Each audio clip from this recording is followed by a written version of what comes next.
નમસ્તે વિદ્યાર્થી મિત્રો, આપણે ધોરણ 10 સામાજિક વિજ્ઞાનના પ્રકરણ 15 ની અંદર આજે ત્રીજો ભાગ રજૂ કરવા જઈ રહ્યા. પહેલા ભાગની અંદર આર્થિક વિકાસની વ્યાખ્યા, આર્થિક વૃદ્ધિ અને આર્થિક વિકાસ વચ્ચેનો તફાવત, બીજા ભાગની અંદર વિકાસશીલ અર્થતંત્રના લક્ષણો, 9 જેટલા લક્ષણો આપણે જોઈએ. આજે થોડુંક આગળ ચર્ચા કરીએ. એની અંદર પ્રકરણ 15 ની અંદર આર્થિક વિકાસની અંદર અર્થશાસ્ત્રની પરિભાષાની કેટલીક આપણે વાત કરી હતી. એની અંદર સૌથી પહેલા શરૂઆત કરી તો અર્થશાસ્ત્રની અંદર જે આપણે વિવિધ પ્રકારની પ્રવૃત્તિઓ, એટલે કે કઈ પ્રવૃત્તિ એવી છે કે જેને અર્થશાસ્ત્રની અંદર એનો અભ્યાસ કરવામાં આવે. એટલે બે પ્રકારની પ્રવૃત્તિઓ હોય. આપણે સામાન્ય રીતે આર્થિક પ્રવૃત્તિ અને બિન આર્થિક પ્રવૃત્તિ.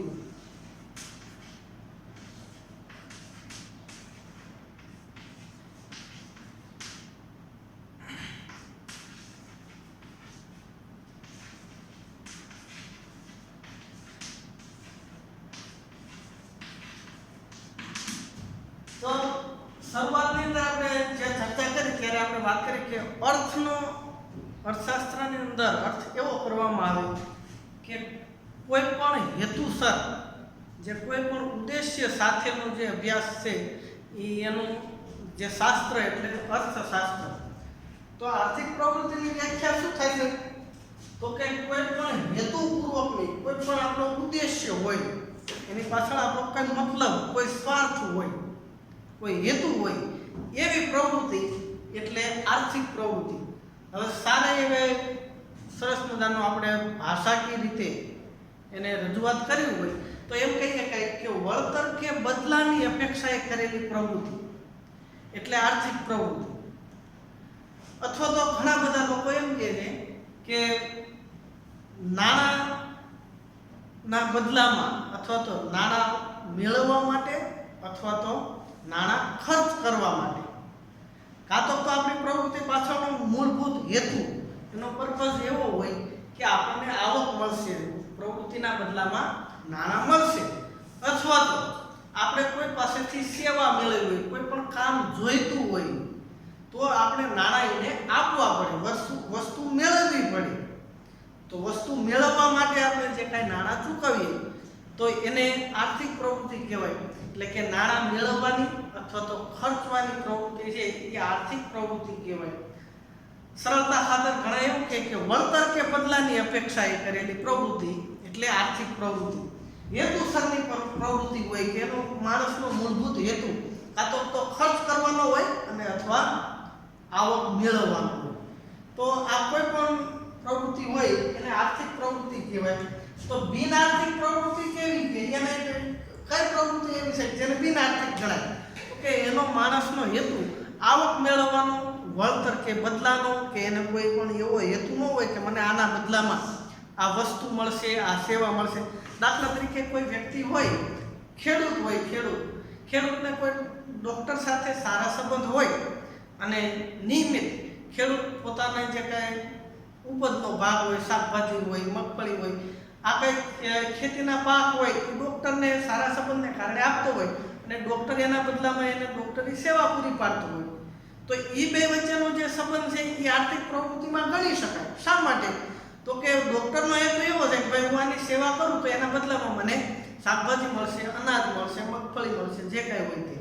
અને ખેડૂતને એવું છે કે ભાઈ હું એને શાકભાજી આપી તો બદલામાં ડૉક્ટર મારી જે કાંઈ ડાક્ટરી સેવા પૂરી પાડશે. પણ ડૉક્ટર કોઈ ધાર્મિક પ્રેરણાથી અથવા તો આધ્યાત્મિકતાથી કોઈ ગરીબની સેવા કરે અને એનો હેતુ એવો હોય કે ભાઈ મારે આ વ્યક્તિ પાસેથી કોઈ જાતની અપેક્ષા નથી કે એના પાસેથી મને કોઈ વસ્તુ મળશે, પણ એક ધાર્મિક લાગણીથી, આધ્યાત્મિક લાગણીથી એ ગરીબ વર્ગની કે ગરીબ વર્ગના કોઈ વ્યક્તિની સેવા કરે, મફતમાં સારવાર કરે, તો એનો જે કાંઈ હેતુ હતો એ આવક મેળવવાનો કે બદલાનો નહોતો. ભલે પછી એના મનની અંદર એવું હોય કે ભાઈ હું આની સેવા કરું તો મને પુણ્ય મળશે, પુણ્ય કમાવા મળશે, મતલબ મૃત્યુ પછી એની સદગતિ થાય અથવા તો એમને સ્વર્ગ મળશે. આવી કોઈ પણ ધાર્મિક ભાવનાથી જે કાંઈ એને પ્રવૃત્તિ કરી તો એ બિન આર્થિક પ્રવૃત્તિની અંદર આવે.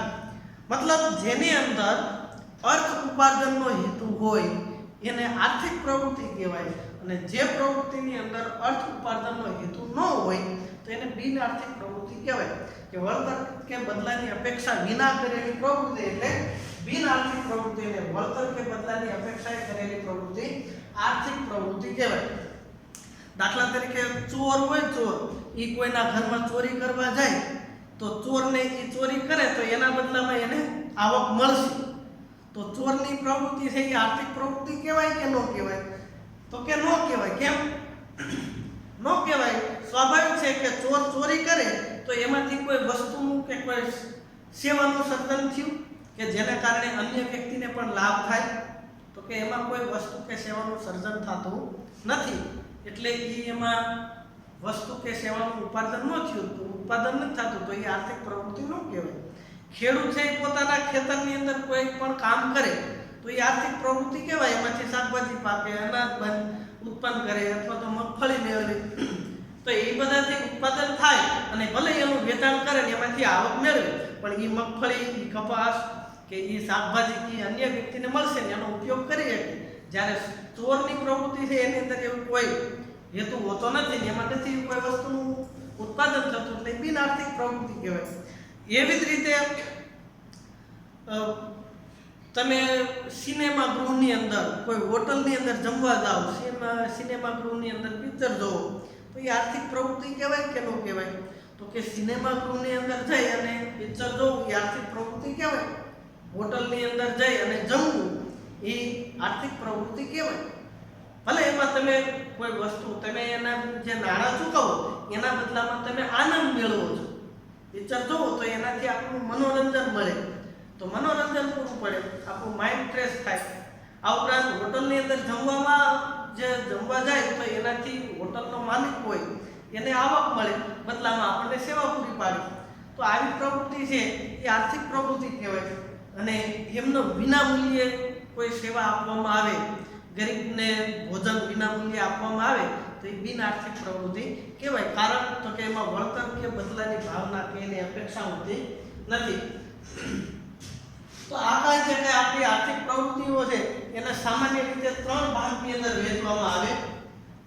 ઘણા લોકો એને અલગ અલગ 4 ભાગની અંદર, અને આપણે ગણો તો 5 કે 6 ભાગની અંદર પણ વહેંચવામાં આવે છે.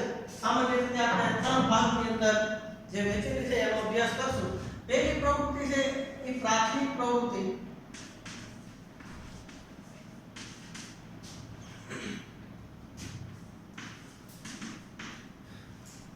બીજું માધ્યમિક.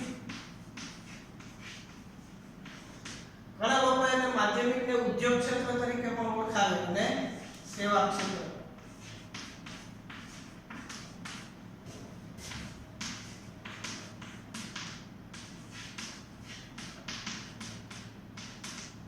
ઉદ્યોગ ક્ષેત્ર અથવા તો માધ્યમિક, દ્વિતીયક, જે પણ પ્રકાર. તો પ્રાથમિક પ્રકારની ક્ષેત્ર અથવા તો કૃષિ. સામાન્ય રીતે જ્યારે કુલ ઉત્પાદન અથવા તો રાષ્ટ્રીય આવકની ગણતરી થાય તો ત્યારે આને કૃષિ, ઉદ્યોગ અને સેવા એવી રીતે ગણતરી કરવામાં આવે. તો પ્રાથમિક ક્ષેત્રની અંદર કઈ કઈ વસ્તુનો સમાવેશ થાય? તો કે એની અંદર કૃષિ એટલે કે ખેતી, પશુપાલન, મરઘા બતકા ઉછેર, ડેરી ઉદ્યોગ, બરોબર, જંગલ પેદાશો,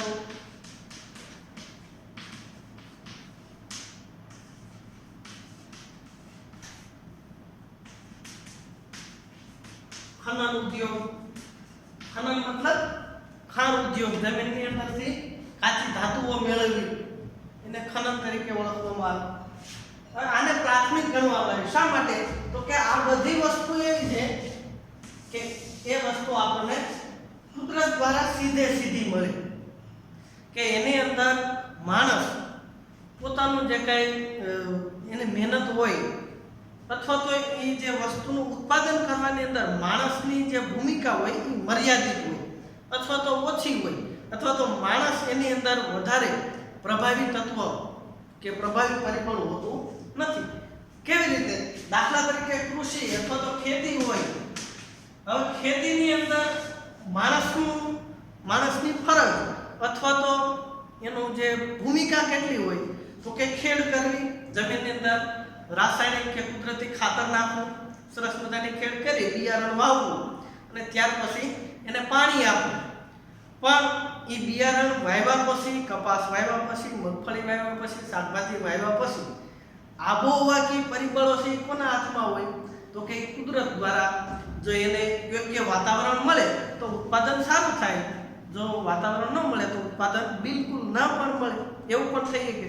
દાખલા તરીકે આપણે વરસાદ આધારિત ખેતી હોય અને વરસાદ બિલકુલ ન પડે અથવા તો લાંબા સમયે પડે, બે વરસાદ વચ્ચેનો ગાળો વધારે લાંબો હોય તો પાક નિષ્ફળ જાય, વધારે અતિવૃષ્ટિ થાય, પાક ધોવાઈ જાય, તો એમાં માણસ છે એ કોઈ પણ જાતનો એમાં એનો મતલબ કે માણસ એની અંદર કોઈ પ્રભાવી તત્વ તરીકે ખાસ જોવા મળતો નથી, કે માણસ એની ભૂમિકા ઓછી હોય.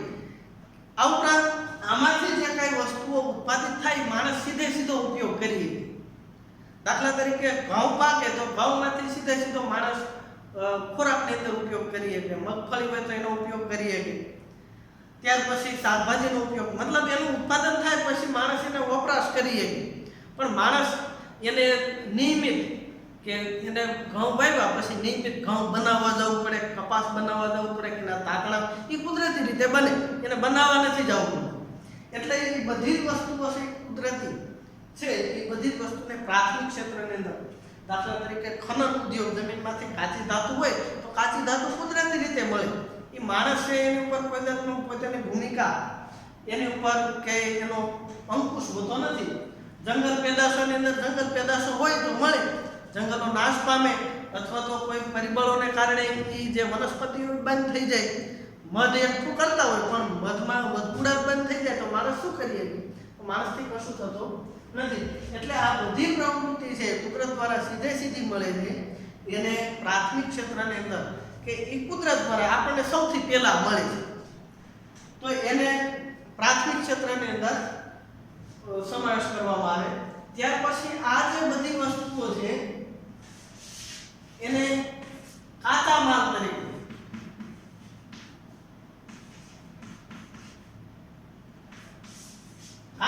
તરીકે વાપરી અને તૈયાર ચીજો બનાવવામાં આવે, મતલબ રૂપાંતરિત ચીજો.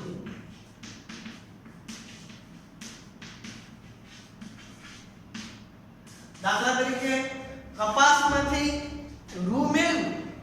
હવે રૂ મેળવ્યા પછી રૂનો આપણે સીધો ઉપયોગ નથી કરી શકતા, તો શું કરવું પડે? તો કે રૂમાંથી કપાસિયા અલગ કરવા પડે, એના તાતણા અલગ કરવા પડે, તાતણા અલગ કરી પછી એમાંથી દોરા બનાવવા પડે, દોરા બનાવ્યા પછી કાપડ બનાવવું પડે. તો એ બધું બનાવવા માટે તો કે માણસ બનાવે તો જ બને. એને આ કુદરતી જે ખેતીની અંદર જેમ કપાસ વાવ્યા પછી નિયમિત એની સારવાર કરો અને રૂ આપોઆપ મળી જાય, એમ આની અંદર કઈ થતું નથી કે તમે રૂ ભલે મશીનરીની અંદર તમે રૂ નાખો, મશીન એના કપાસિયા એના તાતણા દોરા અલગ બનાવી દે, પણ એ મશીન ચાલુ કરવા જવું પડે, એમને બનતું નથી. મતલબ તો કે આમાં મુખ્ય ભૂમિકા માણસની હોય. કુદરત દ્વારા જે કઈ ચીજો મળી છે એને તૈયાર વપરાશી ચીજોની અંદર પરિવર્તિત કરવી, રૂપાંતર કરવી, તો એને રૂપાંતરિત ચીજો એટલે એને મેન્યુફેક્ચર અથવા તો ઉદ્યોગોની અંદર સમાવેશ કરવામાં આવે. કે જંગલ પેદાશો હોય, જંગલમાંથી ઇમારતી લાકડું મેળવું, હવે લાકડામાંથી ફર્નિચર બનાવવું, તો એ ફર્નિચર માણસે બનાવવું પડે, એ આપોઆપ બનતું નથી. તો માણસ આમાં પ્રભાવી પરિબળ છે, વધારે પ્રભાવ છે. ત્યાર પછી ખનન ઉદ્યોગ હોય તો એમાંથી કાચી ધાતુ જે મળેલી હોય, કાચી ધાતુને પીગાળવી અને ભઠ્ઠીમાં નાખવી, અશુદ્ધિ દૂર કરવી. ત્યાર પછી એમાંથી વિવિધ ધાતુઓ મિશ્રિત કરી અને વિવિધ પ્રકારના યંત્રો બનાવવા. તો એ બધી વસ્તુ જે કાંઈ આપણે સાધન સરંજામ બનાવી, એ બધી વસ્તુ ટૂંકમાં તાકણીથી લઈ અને મોટા યંત્રો, જહાજો, વિમાનો, એ બધી વસ્તુ માધ્યમિક ક્ષેત્ર અથવા તો ઉદ્યોગ ક્ષેત્રની અંદર આવી છે. ત્યાર પછી ત્રીજું ક્ષેત્ર સેવા ક્ષેત્ર. હવે સેવા ક્ષેત્ર એટલે કયું? તો કે માણસને સીધી આપી શકાય એવી સેવા. સેવા મતલબ મફતનું કામ અથવા તો ધાર્મિક લાગણી કે આધ્યાત્મિકતાથી કોઈને કોઈ પણ જરૂરી એને કામ કરી આપવું, એ સેવા નહીં. વળતર કે બદલાની અપેક્ષાએ જે કામ આપવામાં આવે એને સેવા કહેવાય. દાખલા તરીકે તમે પિક્ચર જોવો, હોટલમાં જઈને ખાઓ, ત્યાર પછી શિક્ષણ મેળવવું, પછી ડાક્ટરી સારવાર. તો આ બધી સેવાકીય પ્રવૃત્તિ કહેવાય. તો એ જે સેવાકીય પ્રવૃત્તિ કેવી, તો કે એ જે માણસને સીધે સીધી આપી શકે. સામાન્ય રીતે ઘણી સેવાઓ દ્રશ્ય અને અદ્રશ્ય બંને પ્રકારની હોઈ શકે. આ ઉપરાંત એનો સંગ્રહ થઈ શકતો નથી. કપાસનું ઉત્પાદન થયું હોય તો એને આપણે સંગ્રહ કરીએ કે ગોડાઉનની અંદર. રૂ બન્યું હોય અથવા તો જે રૂમાંથી કાપડ બને તો એનો સંગ્રહ થાય. સેવાનો સંગ્રહ ન થાય. ડોક્ટર હોય એમ કે ભાઈ 500 દર્દી ભેગા થાય પછી કામ સુધી હું લઉં તો એ જેનો કામનો સેવાનો સમય છે એ નાશ પામે. તો સેવા એ જે તે વ્યક્તિને સીધે સીધે આપી શકાય. કે જે દર્દી બીમાર પડ્યો હોય એને દવા આપવાથી, એને જે કાંઈ સારવાર આપવામાં આવે તો એ સાજો થાય. એના બદલામાં બીજા વ્યક્તિ સેવા મેળવી શકતા નથી. કોઈને બહારગામ જવું હોય, પરિવહનની સેવા જોતી હોય તો એ વ્યક્તિએ જવું પડે. એટલે માણસને સીધે સીધી વસ્તુ જે કાંઈ સેવા મળે છે એ સેવા કહેવાય. કે હોટલની અંદર જે વ્યક્તિની સેવા જોતી હોય તો એ વ્યક્તિએ જમવા જવું પડે. બીજા જમવા જાય તો એને એનાથી સંતોષ મળતો નથી. તો માણસને સીધે સીધી આપી શકાય એવી પ્રવૃત્તિઓ એ સેવા ક્ષેત્રની અંદર આવે. ત્યાર પછીનો આગળનો ટોપિક છે ઉત્પાદનના સાધનો.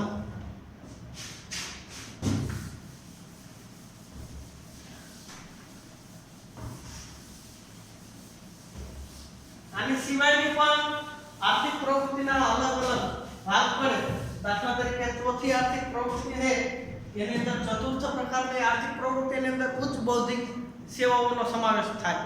દાખલા તરીકે જે મોટા વૈજ્ઞાનિકો સંશોધન કરતા હોય, ત્યાર પછી દાખલા તરીકે ઉપગ્રહને લગતી વિવિધ સંશોધનો હોય, અવકાશની અંદર સંશોધનો કરતા હોય, તો એવા જે સંશોધનો ઉચ્ચ બૌદ્ધિક સેવાઓ છે એ ચતુર્થ પ્રકારની અંદર ને એમ અલગ અલગ એના ભાગલા પડે. પણ એ ફક્ત તમારી જાણકારી માટે આગળ અભ્યાસ કરશો અર્થશાસ્ત્રની અંદર તો એ આવશે કદાચ. તો હવે ઉત્પાદનના સાધનો.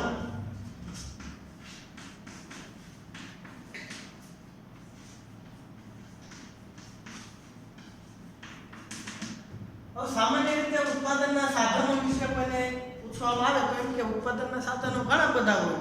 કે વસ્તુ જેનો કાચો માલ હોય ત્યાંથી લઈ અને આપણું ઉપયોગી ચીજ બને ત્યાં સુધી ઘણી બધી વસ્તુઓ એમાં ભાગ ભજવતી હોય. ખેડૂત હોય એ પોતાના ખેતરની અંદર વાવણી કરે, ખેડ કરે, ત્યારથી પાકની લણણી થાય ત્યાં સુધી ઘણા બધા સાધનો વપરાતા હોય. ખેડ માટે હળ વપરાતું હોય, ત્યાર પછી વાવણી માટે વાવણીઓ અથવા તો ટ્રેક્ટર, ત્યાર પછી નીંદણ માટે દાતરડી હોય કે એના જે કાંઈ યંત્રો હોય, પિયત માટે જે કાંઈ પંપ હોય, કાપણી માટે જે કાંઈ હથિયારો વપરાતા હોય, ત્યાર પછી થ્રેસર. તો આ બધા જે કાંઈ વસ્તુ જે ઉત્પાદિત થાય ત્યાં સુધીમાં ઘણા બધા સાધનો હોય.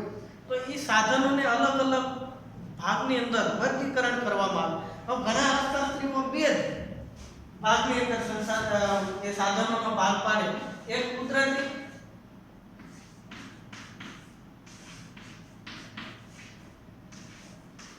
સાધનો અને એક માણસ. બે જ સાધનો, એક કુદરત અને માણસ. સામાન્ય રીતે વસ્તુનું ઉત્પાદન થાય તો એ બે વસ્તુ દ્વારા, એક કુદરત દ્વારા અને માણસ, એ બે વસ્તુના સાધનો છે. દાખલા તરીકે આપણે ખેતીની વાત કરી તો કે જે ખેડ કરવા માટે જે આપણે હળ વાપરીએ તો હળ શેનું બનેલું હોય? લાકડાનું હોય. પ્રાચીન સમયની અંદર લાકડાના હળ હતા. ત્યાર પછી લોખંડ આવ્યું. લોખંડ ક્યાંથી મળે? લાકડું ક્યાંથી મળે? તો કે કુદરત દ્વારા. ચલાવે કોણ? તો કે માણસ ચલાવે. બળદ ચલાવે તો બળદ એ કુદરતી સાધન થયું. એમાં કામ કોણ કરે? માણસ કરે. તો બે જ ભાગ હોય, કામ કુદરતી હોય અને કામ માણસ હોય. પણ આધુનિક અર્થશાસ્ત્રીઓએ અલગ અલગ ભાગની અંદર વહેંચણી કરી છે. એ જોઈએ તો એની અંદર પહેલી વસ્તુ છે જમીન. જમીન કોને કહેવાય? તો કે સામાન્ય રીતે એવું કહેવામાં આવે કે પૃથ્વીની સપાટીનું ઉપરનું પાતળું પડ કે જેની અંદર વનસ્પતિ ઉગી શકે એવા પ્રકારના પોષક દ્રવ્યો, ખનિજ દ્રવ્યો હોય. આ ઉપરાંત જૈવિક દ્રવ્યો જેને હ્યુમસ તરીકે ઓળખવામાં આવે, બેનું સરસ મજાનું મિશ્રણ કે જેની અંદર વનસ્પતિ વૃદ્ધિ થઈ શકે એવા તમામ પ્રકારના જરૂરી પોષક તત્વો અને ખનિજ દ્રવ્યો હોય એને જમીન કહેવામાં આવે. હવે આ જમીનની સામાન્ય વ્યાખ્યા થઈ, પણ અર્થશાસ્ત્રની પરિભાષાની અંદર જમીન એટલે તમામ કુદરતી સંસાધનો,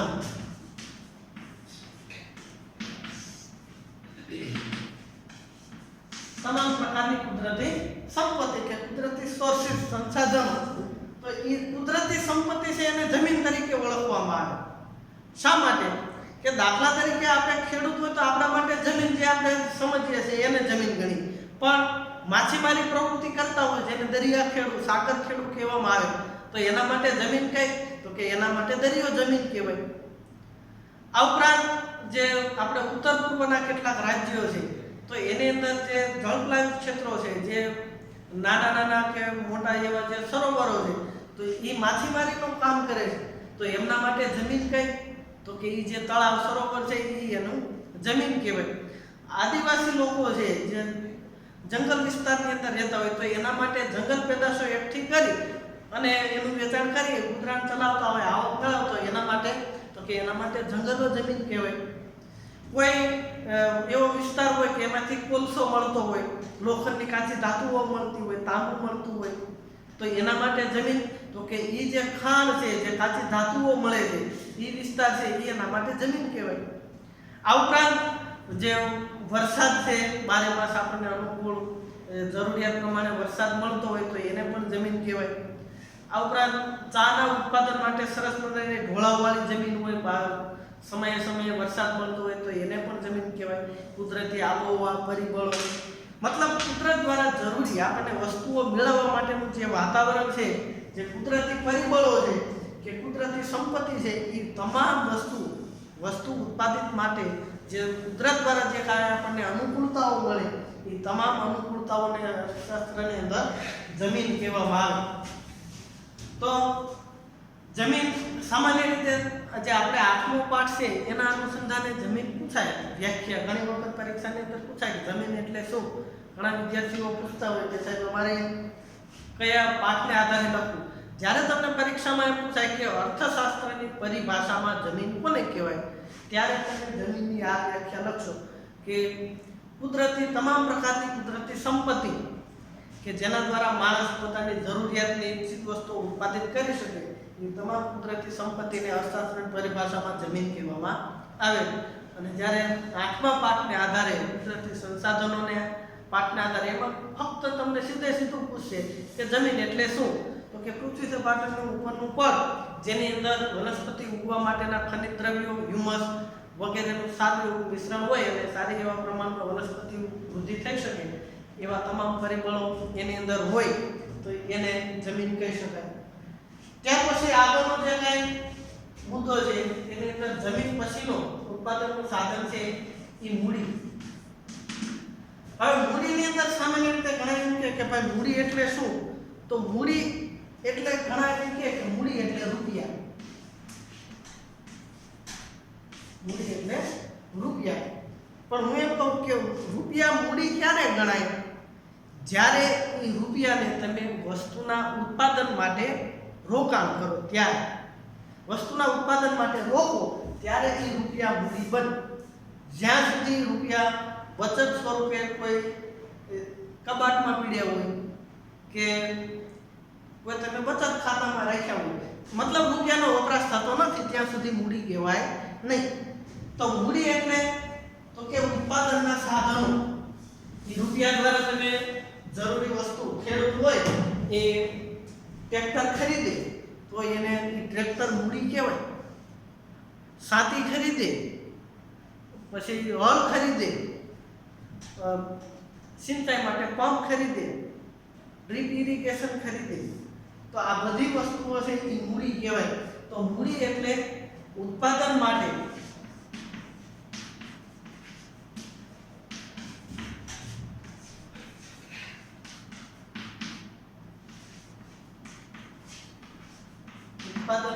વપરાતા સાધનો જેને મૂડી કહેવાય. એમાં મશીનો આવી જાય, તમામ પ્રકારની નાનીથી લઈને મોટા યંત્રો સુધી તમામ બાબતો છે એ મૂડી કહેવાય. હવે સામાન્ય રીતે મૂડીનું સર્જન માણસે કરવું પડે કે આજે કઈ ઉત્પાદનના સાધન ખેડૂત હોય એને ખેડવા માટે હળની જરૂર હોય તો હળ પહેલા ખેડૂતે બનાવવું પડે. તો એ હળ ક્યાંથી બને? તો કે કુદરતી સંપત્તિમાંથી હળ બને. તો સૌથી પહેલા એને મૂડીનું સર્જન કરવું પડે. કુદરતી સંપત્તિમાંથી એને હળ બનાવવું પડે. એ હળનો ઉપયોગ ખેતીની અંદર કરી શકે. તો પહેલા એને કુદરતી સંપત્તિ મેળવવી પડે, ત્યાર પછી એને મૂડી બનાવવી પડે, અને મૂડી બને ત્યાર પછી એ આગળ એને પોતાની પ્રવૃત્તિ કરી શકે. તો કે ઉત્પાદનના તમામ સાધનો એ મૂડીની અંદર સમાવેશ થાય. ત્યાર પછીનો આગળનો મુદ્દો છે શ્રમ. શ્રમ શારીરિક હોય, માનસિક હોય કે શારીરિક માનસિક બંને હોય. તો શ્રમ છે એ ઉત્પાદનનું સજીવ સાધન છે. એવું ઘણી વખત પરીક્ષામાં પૂછાય છે કે ઉત્પાદનનું સજીવ સાધન કયું? તો એમાં ફરજિયાત નિયોજક પણ આવે, પણ સામાન્ય રીતે પરીક્ષાની અંદર શ્રમ જવાબ લખવામાં આવે, આપણે પણ શ્રમ જ લખશું. તો શ્રમ એટલે તો કે શારીરિક માનસિક વસ્તુના ઉત્પાદન માટે જે કંઈ આપણે પ્રયત્નો કરીએ, કામ કરીએ, એને શ્રમ કહેવામાં આવે. શારીરિક હોય, માનસિક હોય કે શારીરિક માનસિક બંને પ્રકારનો હોય શ્રમ. ખેડૂત ખેતરની અંદર કામ કરે તો એ શારીરિક શ્રમ હોય, પણ ઘણા કામ એવા હોય કે એમાં શારીરિક અને માનસિક બંને. બેંકની અંદર જે કામ હોય કે કોઈ વૈજ્ઞાનિક સંશોધન કરતો હોય તો એનો શ્રમ કેવો હોય? તો કે શારીરિક હોય પણ માનસિક વધારે હોય.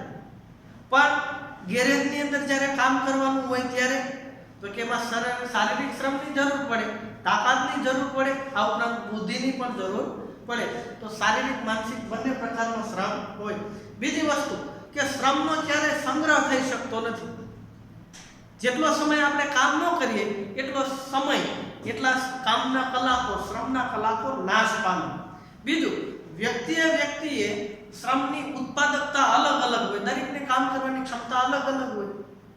આ ઉપરાંત એનો સંગ્રહ ન થઈ શકે. તમે જેટલો સમય કામ ન કરો એટલા કામના કલાકો નાશ પામે છે. એટલે એ જે શ્રમ છે એ શ્રમિકનું અવિભાજ્ય છે. એને અવિભાજ્ય ગણી શકાય કે એને શ્રમને માણસથી અલગ કરી શકાય નહીં. શ્રમ એટલે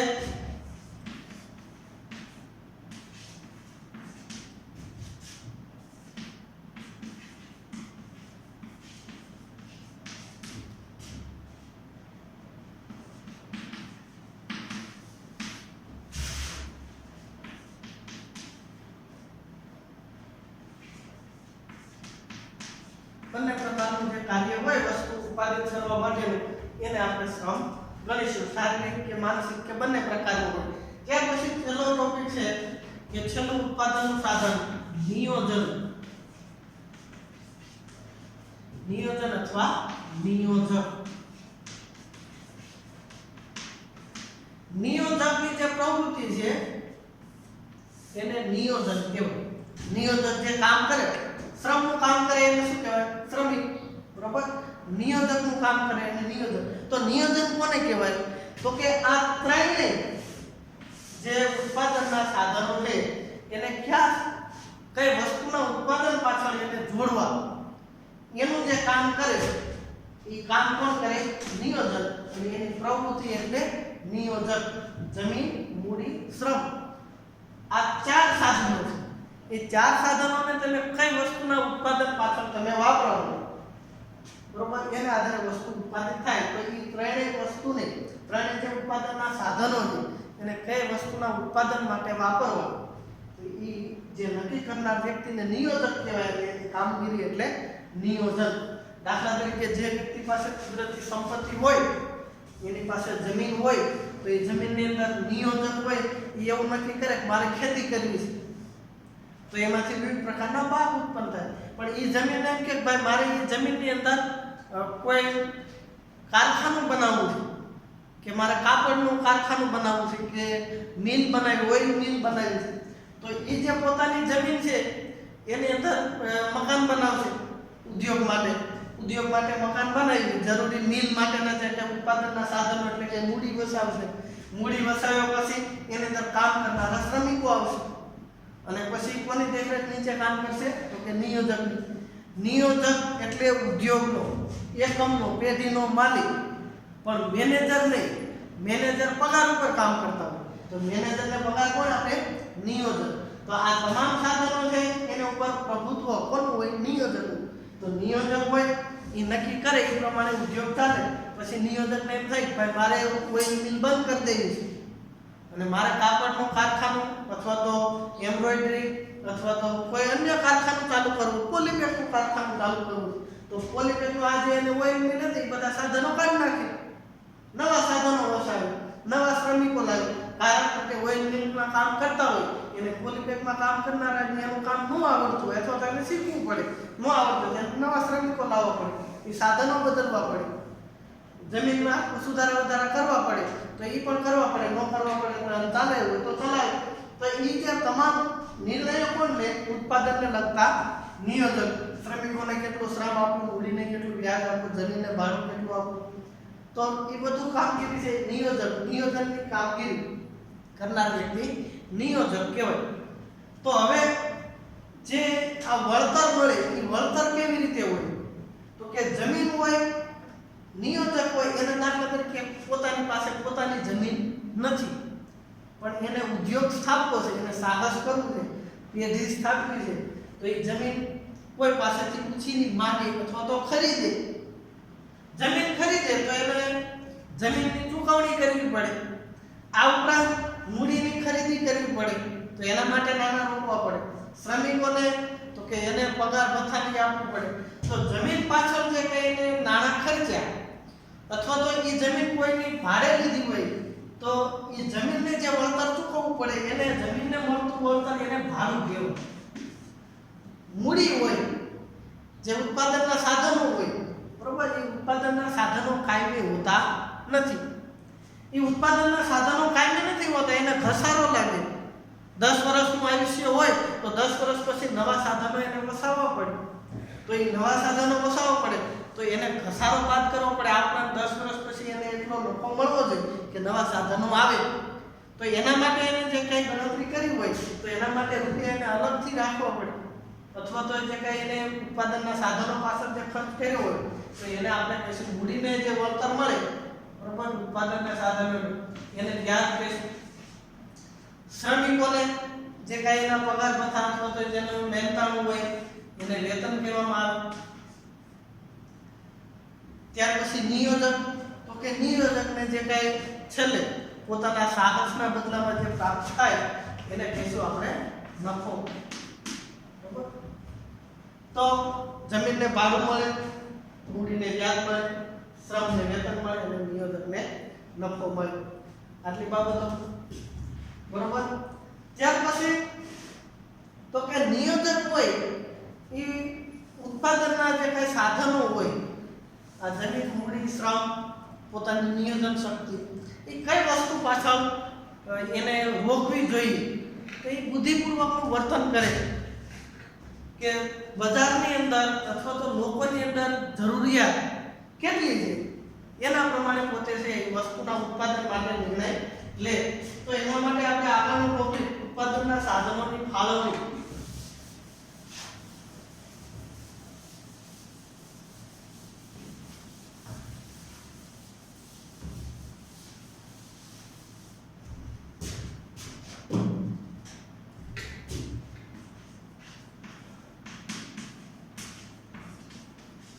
ઉત્પાદનના સાધનોની ફાળવણી.